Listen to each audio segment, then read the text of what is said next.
네, 오늘 하이델베르크 요리문답 제75문부터 82문까지의 부분을 함께 저희들이 살펴보는 시간을 갖겠습니다. 참 이 시간이 너무나도 피곤한 시간일 수 있는데 이렇게 말씀에 대한 열정을 가지고 이렇게 참여하시는 성도님들 참으로 귀하시고 정말로 하나님께서 기뻐하시리라 생각이 됩니다. 한번 옆에 계신 분들과 이렇게 인사하면서 시작했으면 좋겠는데, 예, 사랑하고 축복합니다. 이렇게 인사하겠습니다. 네, 사랑하고 축복합니다. 네. 네, 우리는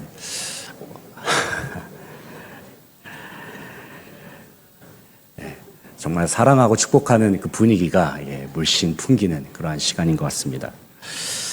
우리는 오직 믿음으로 말미암아 의롭다함을 받습니다. 우리 스스로가 의로워서도 아니고 우리가 어떤 공로를 쌓아서 우리가 하나님께서 우리를 의롭다 말씀하신 것이 아니죠. 하나님께서 우리로 하여금 믿음으로 말미암아 우리를 구원하여 주셨고 하나님의 자녀로 삼아 주셨습니다. 그런데 하나님께서는 우리를 구원하신 이후에 그냥 내버려 두시는 분이 아니라는 사실입니다. 하나님은 우리의 믿음의 성장을 위해서 여러 가지 영적인 방편을 마련하셨다. 은혜의 방편. 오늘 제목에서는 그 신뢰의 수단이라고 말하고 있지만 이것을 다른 말로 하면은 또 은혜의 방편이라고도 그렇게 표현할 수 있겠습니다. 우리의 믿음을 돕기 위해서 여러 은혜의 방편들을 하나님께서는 우리에게 허락하여 주셨습니다. 특별히 우리의 마음속에 믿음이 생겨나는 것은 우리가 말씀을 들음으로 말미암아 우리의 심령 속에 믿음이 생겨나는 것이죠. 그런데 그 말씀을 그냥 듣는 것이 아니라 성령의 역사하심 가운데 그 말씀이 우리의 심령 속에 주어지게 될 때에 우리의 마음 속에서 믿음이 샘솟게 되는 것이죠. 그리고 우리의 마음 속에 태동된 그 믿음은 성례를 통해서 더욱 견고해진다라고 하이델베르크는 그렇게 말하고 있습니다. 그러니까 오늘 저희들이 함께 살펴보는 이 말씀과 성례, 여러 은혜의 방편들은 하나님께서 우리의 믿음을 친히 돌보시고 우리의 믿음을 성장시켜 주시는 아주 중요한 수단이라고 할 수가 있겠습니다. 이어지는 이 구원의 정점에서 누리는 하나님의 선물, 이 성찬에 대해서 함께 생각을 해볼 텐데요. 우리가 요리문답의 전체 구조, 매 강의 시간마다 전체 구조를 저희들이 반복해서 이야기를 하고 있는데 이 하이델베르크 같은 경우에는 먼저는 죄를 다루고 있고 그 다음에 구원을 다루고 있고 또 구원받는 자들의 감사에 대해서 다루고 있지 않습니까? 그 중에서 이 성찬에 관한 부분은 구원 파트에서 가장 마지막 부분에 배치가 되어 있습니다. 이와 같은 구조가 그냥 배치가 된 것이 아니죠. 다 의미가 있다는 겁니다. 그러니까 성찬 그 자체가 어떤 구원의 효력을 발휘하는 것이 아니라 성찬이라고 하는 것은 이미 예수 그리스도로 말미암아 구원받은 성도들이 받은 은혜에 대해서 더 확신하고 또 그 은혜를 누리도록 하기 위해서 우리에게 성찬이 주어졌다는 것을 분명히 하고자 하기 위함입니다. 여기에는 분명한 의도가 있습니다. 당시 중세 로마 카톨릭 교회 안에서는 성찬 자체가 구원의 효력이 있는 하나의 방편 중에 하나라고 보았기 때문에 이와 같은 오류를 바로잡기 위해서 종교 개혁자들을 비롯해서 이와 같은 요리문답에서는 이 구원을 받은 성도들이 하나님의 은혜를 우리가 더 견고히 하면서 더 확신하면서 누리도록 하기 위한 매우 중요한 은혜의 방편이다라고 그렇게 하이델베르크가 이야기를 하고 있습니다. 이 두 번째 단락을 보시게 되면 종교 개혁자들은 당시 중세 카톨릭에서 성찬 자체에 자동적인 은혜의 능력이 있다고 보았던 것을 주목하고 있습니다. 이것이 잘못되었다는 것이죠. 특별히 카톨릭에서 미사 같은 경우에는 그리스도의 희생제사, 예수님께서 십자가에서 단번에 돌아가셨는데 단번에 제사를 치르셨는데 이와 같은 제사가 카톨릭의 미사에서 반복적으로 진행되고 있음을 당시 중세 로마 카톨릭에서는 가르쳐 왔다는 것이죠. 그것을 실제로 그렇게 행해 왔다는 것입니다. 이와 같은 것들을 비판을 하면서 하이델베르크 요리문답이 가르치고자 하는 성찬은 무엇이냐면 예수 그리스도께서 단번에 이루신 십자가의 희생을 기억하게 하는 거룩한 표징과도 같다. 그리고 동시에 이것은 복음의 약속을 확증하는 인침, 이것을 또 다른 말로 표현하면 보증 혹은 확신시켜 주시는 그와 같은 인침과도 같다는 사실을 이 하이델베르크에서는 이야기하고 있습니다. 그래서 정리를 하게 되면은 설교는 귀로 듣는 복음이고, 또 성찬은 눈으로 보고, 또 손으로 만지고, 또 입으로 맛보는 복음이다라고 그렇게 표현할 수가 있겠습니다. 한마디로 말해서 복음을 오감으로 경험하는 그와 같은 예식이 성찬 예식이라는 겁니다.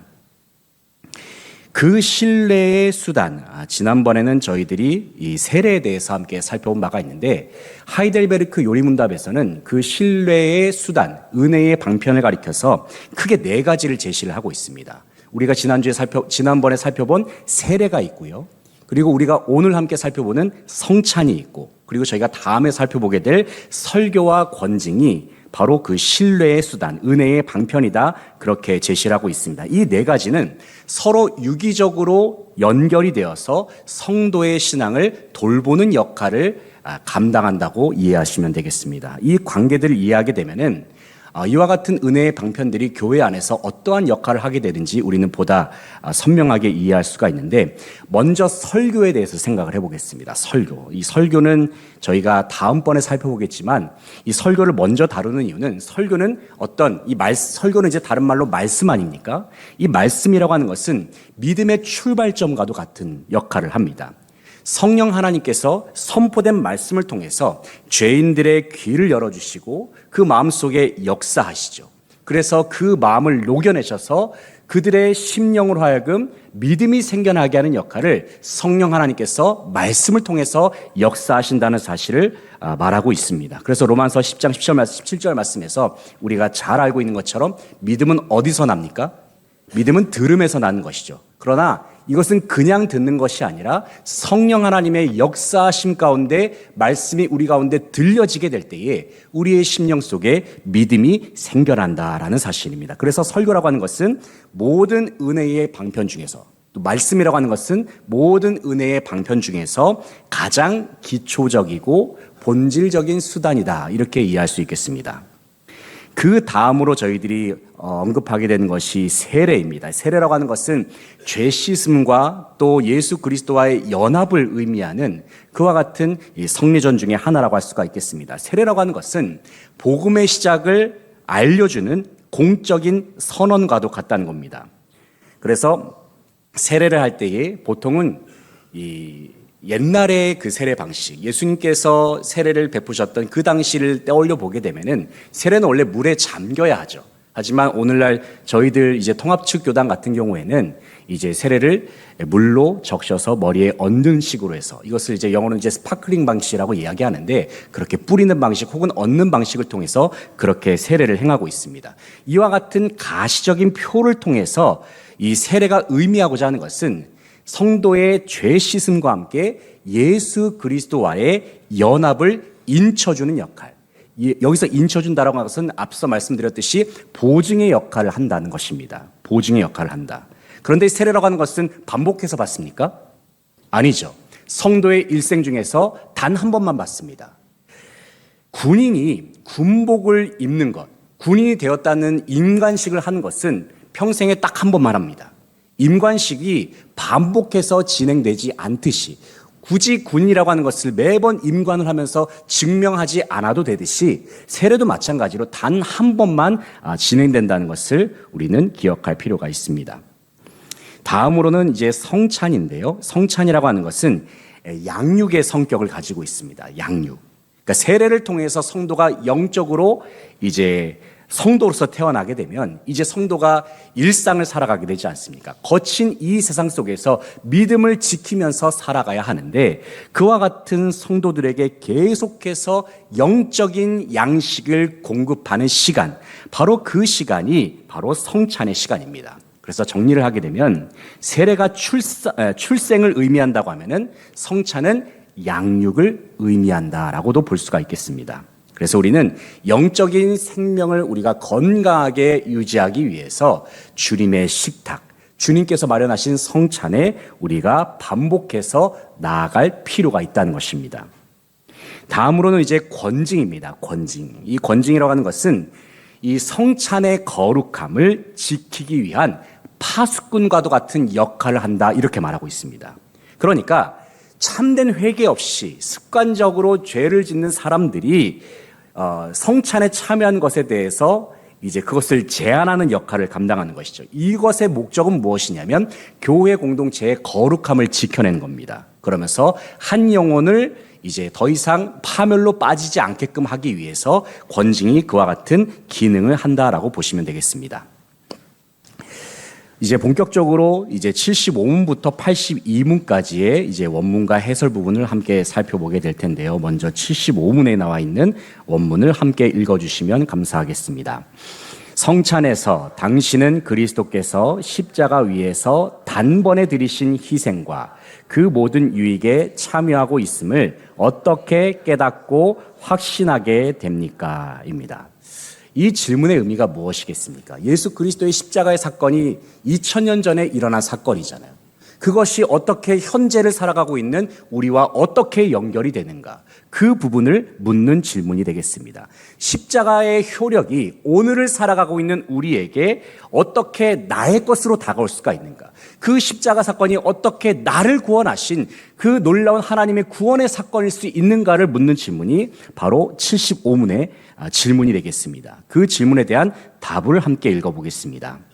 그리스도께서 나와 모든 신자에게 이 떡을 먹고 이 잔을 마시라고 명령하시면서 다음과 같이 약속하셨기 때문입니다. 첫째, 주님의 떡이 나를 위해 찢기고 잔이 나를 위해 부어지는 것을 내 눈으로 확실히 보는 것처럼 주님의 몸도 나를 위해 십자가에서 드려지고 피도 나를 위해 흘리셨음을 확실히 믿게 하십니다.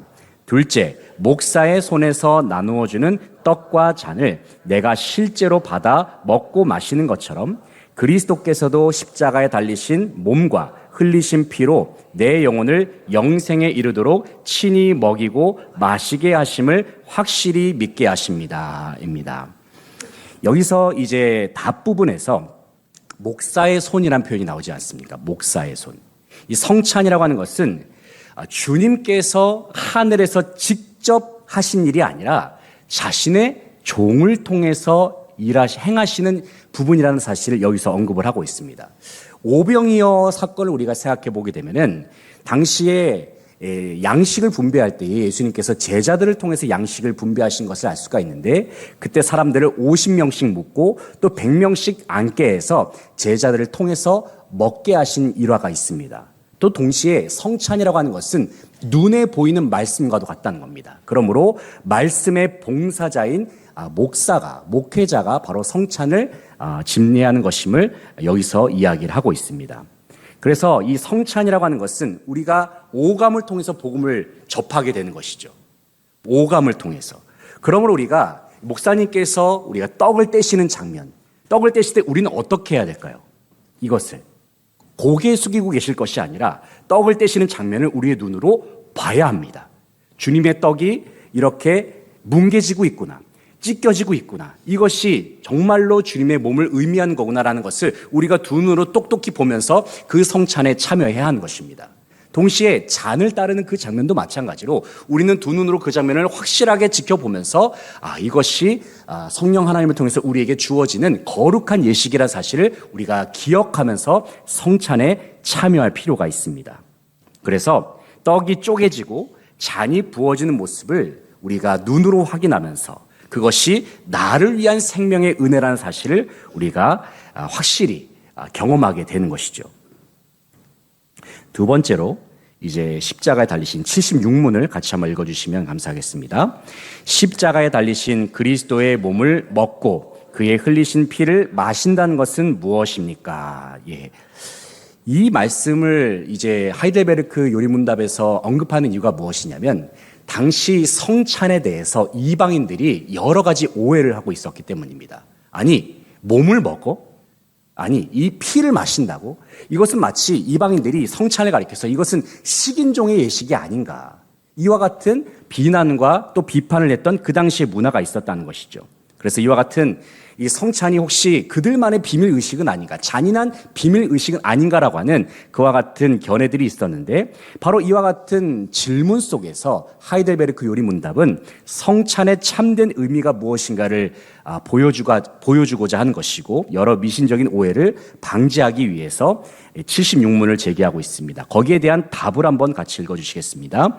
그것은 믿는 마음으로 그리스도의 모든 고난과 죽음을 받아들여 죄 사함과 영생을 얻는 것이며, 또한 우리 안에 그리고 그리스도 안에 거하시는 성령으로 말미암아 그리스도의 영광스러운 몸과 더욱 연합하는 것입니다. 그리하여 그리스도께서는 하늘에 계시고 우리는 땅에 있을지라도 우리는 그의 살 중에 살이요 그의 뼈 중에 뼈가 되며 몸의 지체들이 하나의 영에 의해 살고 인도받는 것처럼 우리도 영원히 하나의 영으로 살고 인도받게 됩니다. 네. 우리가 주님의 몸을 먹고 또 주님의 피를 마시는 이 성찬에 참여한다라고 하는 것은 단순히 육체적으로 이것을 먹었다라는 것을 의미하는 것이 아닙니다. 이것을 먹음으로 말미암아 우리가 믿음으로 예수 그리스도를 우리가 영접하게 되었다. 믿음으로 주님을 모시게 되었다. 믿음으로 주님을 받아들이게 되었다는 것을 우리가 경험하게 되는 것이죠. 마치 음식이 우리의 몸의 일부가 되듯이, 음료가 우리의 몸의 일부가 되듯이 마찬가지로 성만찬에 참여하면서 우리는 예수 그리스도가 나와 하나라는 사실을 온전히 경험하게 되는 것입니다. 성령 하나님의 영적인 임재 속에서 이와 같은 모든 일들을, 영적인 실체를 우리가 경험하게 된다는 것이죠. 77문 같이 한번 읽어보겠습니다. 그리스도께서는 어디에서 신자들이 그의 몸을 먹고 피를 마신다고 약속하셨습니까? 성만찬의 근거를 물어보는 질문 아닙니까? 이것이 과연 어디에서 비롯된 예식인 것인가?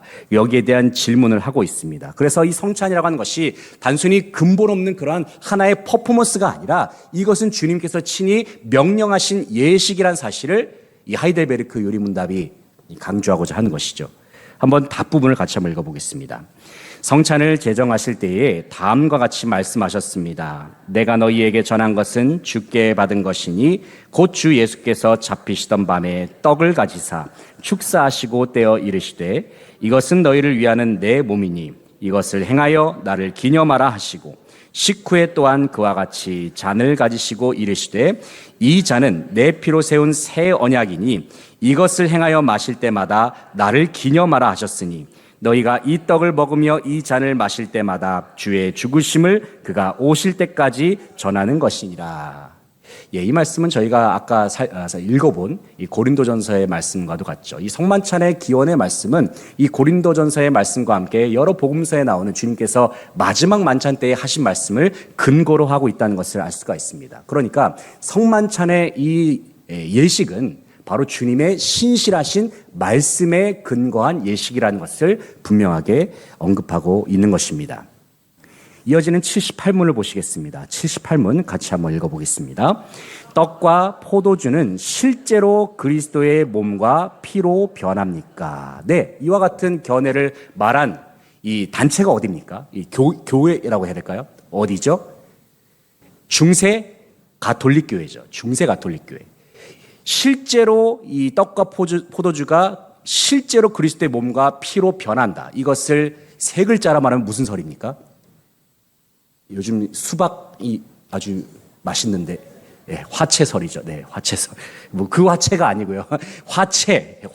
몸으로 변화했다. 그 화채설인데, 이 중세 카톨릭 교회에서는 사제가 이 성만찬 시에 이 기도하는 순간에 떡과 포도주가 실제로 그리스도의 몸과 피로 변화된다. 이렇게 이야기를 한다는 것입니다. 화채설입니다. 화채설. 루터는 조금 다른 이야기를 합니다. 루터 같은 경우에는 뭘 얘기할까요? 루터는 공제설. 들어보셨습니까? 예전에 한번 들어보신 적이 있을 겁니다. 이 공제설이라고 하는 것은 성만찬 시에 주님의 몸과 피가 실제로 임재한다는 것을 말하는 것입니다. 이것이 공제설이죠. 영적이란 말 빼고요. 기념설이라는 것이 있습니다. 기념설. 기념설은 뭘까요? 이 기념설이라고 하는 것은 주로 이제 쯔빙글리 그 학파들이 주장한 이 세례에 관한 성만찬에 관한 것인데, 이 떡과 피라고 하는 것은 단순히 어떤 실제적인 주님의 몸과 피를 상징하는 것이 아니라 이것은 주님의 몸과 피를 기억하게끔 하는 수단이다. 이렇게 이야기를 하고 있습니다. 자, 우리 통합 측 장로교 같은 경우에는 무엇을 우리가 지지를 할까요? 우리는 성만찬에 대해서 영적 임재설을 지지합니다. 영적 임재설. 그러니까 우리가 성만찬, 이 떡과 피가 실제로 주님의 몸과 실제 주님의 피를 가리키는 것은 아니지만 이와 같은 성만찬의 예식 가운데 성령 하나님께서 임재하심으로 말미암아 우리는 영적인 실체가 되시는 예수 그리스도를 경험하게 된다. 이것이 바로 이 깔뱅이 말하는 영적 임재설이 되겠습니다. 자, 이와 같은 이해를 간단하게 우리가 생각을 해보면서 질문에 대한 해설을 보시게 되면 중세 카톨릭 교대는 이 사제가 기도하는 순간에 이게 실제 몸과 실제 피로 변화가 된 거예요. 그러니까 이 성만찬에서 만약에 성만찬을 시행하다가 중세 가톨릭에서 피가 만약에 흘리게 되면 어떻게 되겠습니까? 그것을 핥아야 되는 거예요. 주님의 실제 피니까. 예, 엄청나게 이것은 뭔가 좀 오류가, 뭔가 좀 이상하죠.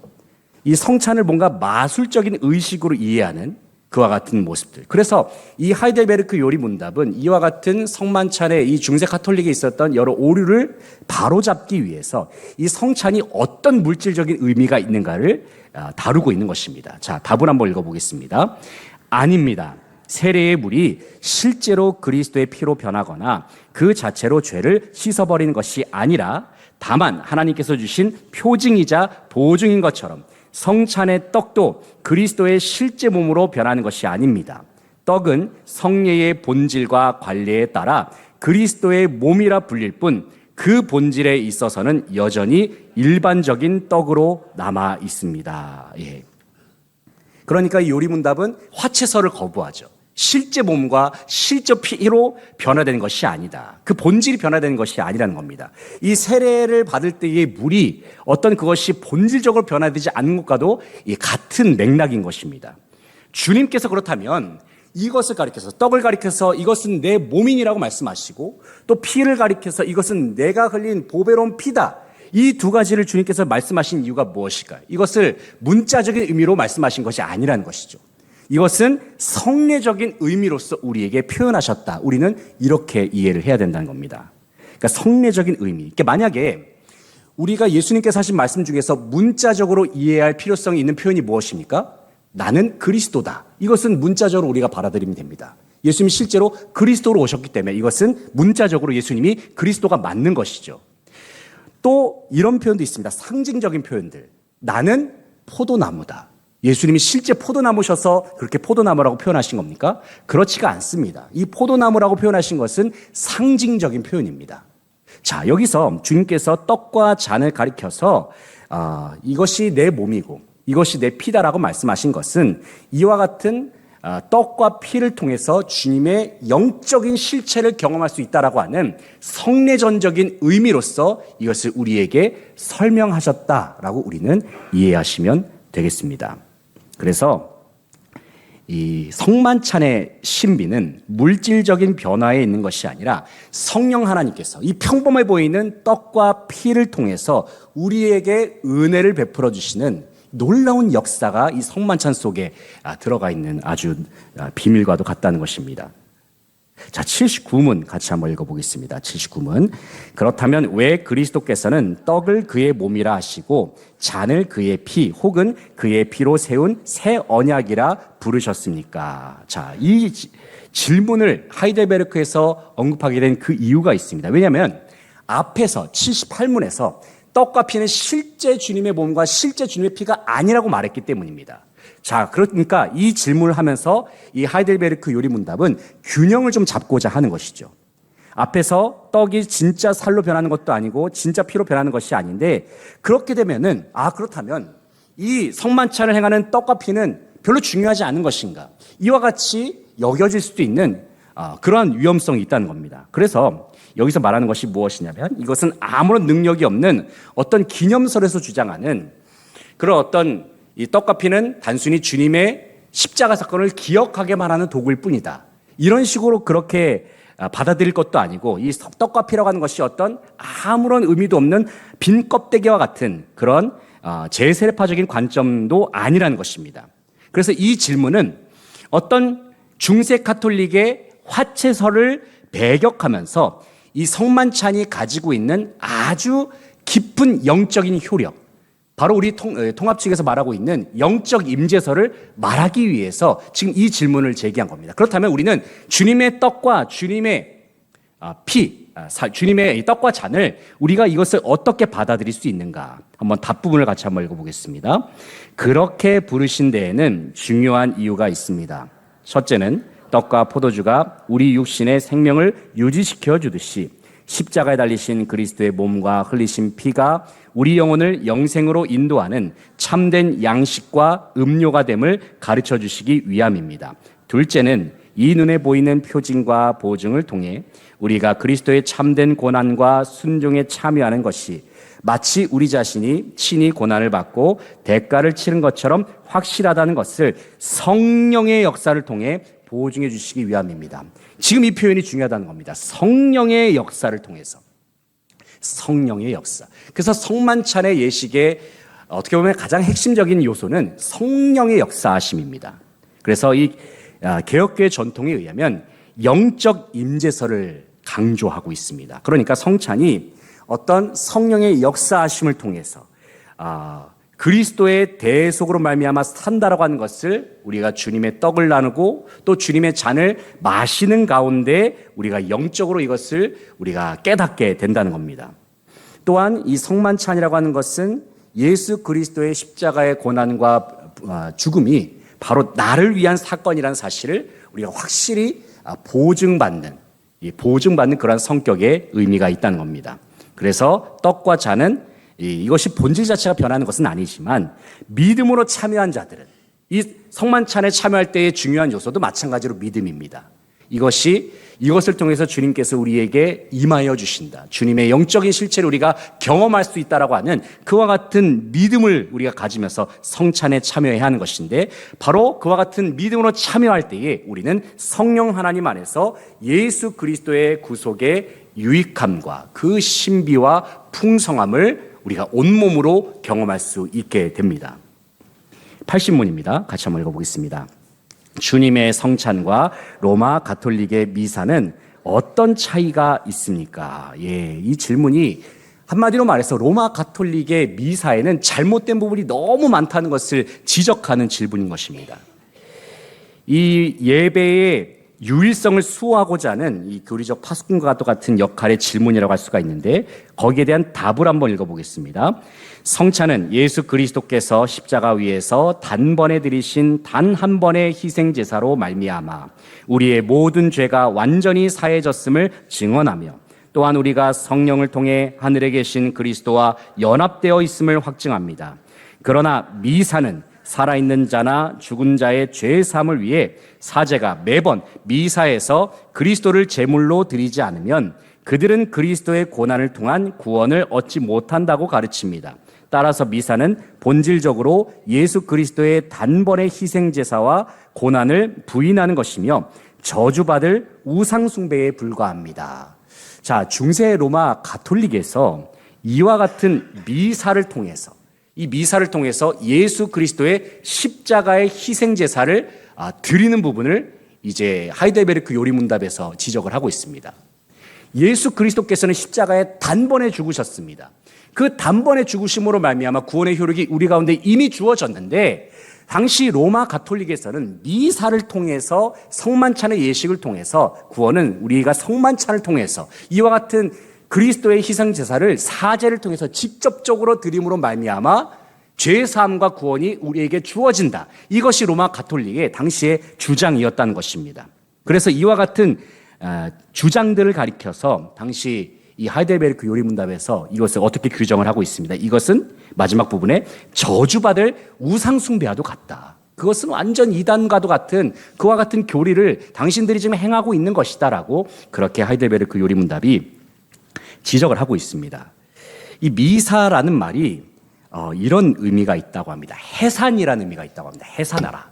그러니까 이 성만찬이 원래는 이제 세례를 받은 사람들만 이것을 참여할 수 있지 않습니까? 당시 로마 가톨릭에서 이제 성찬식을 할 때에는 정회원인 사람만 성찬식에 참여할 수 있었다고 합니다.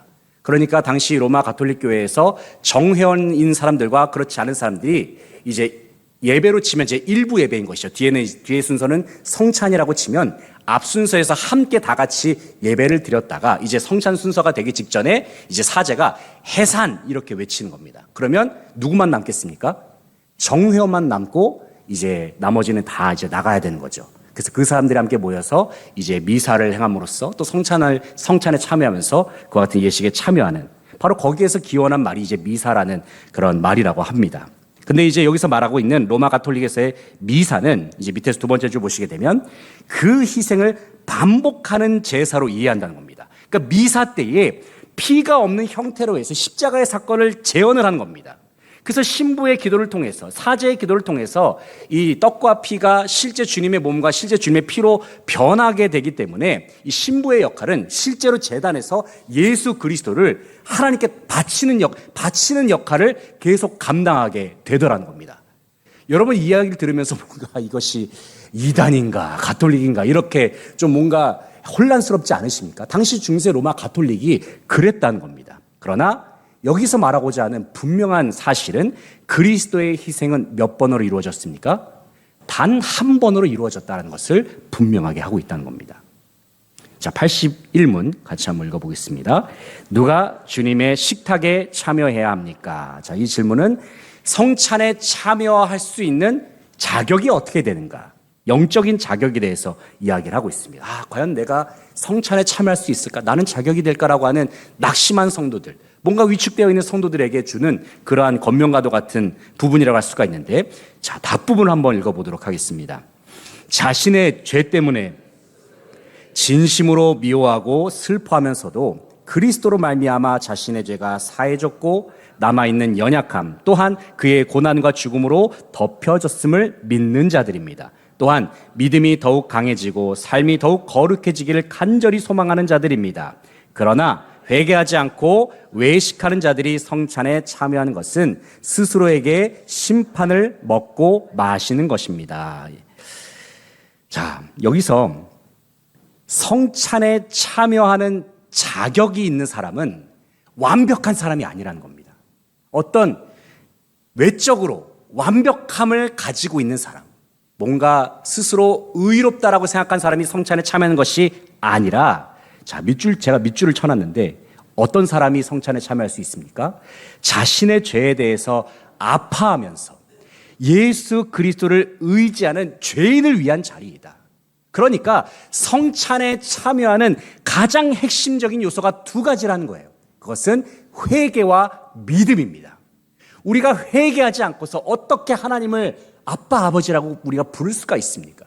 우리가 회개해서 우리 가운데 믿음이 주어졌을 때 그 믿음으로 말미암아 예수 그리스도를 믿는 믿음으로 말미암아 우리가 하나님 아버지를 우리가 아버지라고 모시면서 주님과 함께 동행하는 삶을 살게 되는 것 아니겠습니까? 성찬에 참여하는 요소도 똑같다는 겁니다. 우리가 회개하고 진정으로 믿음을 소유하면서 성만찬에 참여할 때에 실제적인 성만찬의 유익함이 우리 가운데 임하게 된다는 것을 말하고 있습니다. 자, 그렇다면 82문. 자, 82문을 같이 한번 읽어보도록 하겠습니다. 믿지 않거나 경건하지 않은 삶을 고집하는 사람도 성찬에 참여해야 합니까? 자, 믿지 않거나 경건하지 않는 삶. 이 사람들은 믿음이 없는 사람들을 말하는 것이겠죠. 앞서 이 성찬의 필수적인 요소가 회개와 믿음이라고 말씀을 드렸는데, 여기 보시게 되면 이 믿음과 상관없는 사람들도 성찬에 참여해야 하는가? 여기에 대해서 뭐라고 대답하냐면은 이제 답을 한번 읽어볼게요.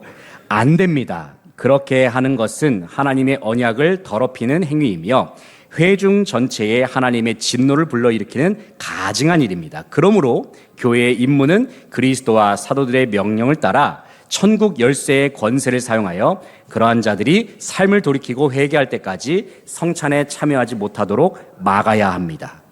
예. 죄를 고집하는 사람들을 이때 이제 치리가 나오는 겁니다. 이때 권징이 나오는 것이죠.